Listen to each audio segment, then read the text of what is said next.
What message is conveyed when we become impatient in our lives, especially I speak of in our spiritual lives? Well, the message that is conveyed by our impatience is that there is a lack of faith in God on our part. If we are impatient, it sends out the message that there is a lack of faith in our God. You see, patience has been said, patience is the daughter of faith.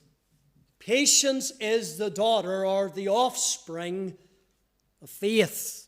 It is only whenever we believe that God has appointed, that God overrules, and that God commands all things for our good and for His glory, that we can then be patient as we wait for God.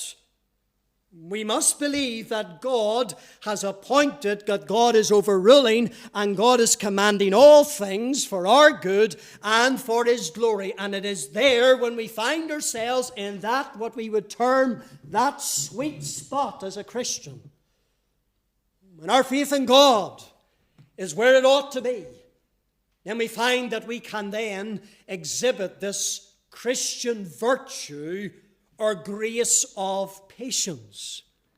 And so when we are patient, as I've said, it shows that there is a lack at times of faith in God on our part. In our impatience, there is a lack of faith on our part when it comes to God's promises. God has promised, and God has made it very clear that all things will work together for good to them that love God.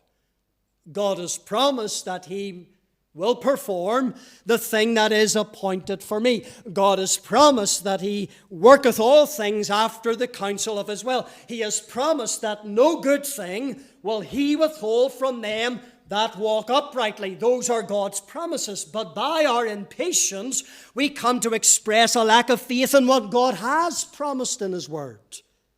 Back to Abram and Sarai. God promised them a son. God promised that through Abram's seed, that all of the nations would be blessed. And yet here's a couple, though they were given a promise directly from God Himself, God speaking to them, yet despite the promise, they grew impatient and they take matters into their own hands, and thus by doing so, they dismissed the promise of God. And how did it fare for them? Well, not very well. And it does not fare well with us whenever we come ourselves to dismiss the promises of God, when we grow in patience and we take matters into our own hands.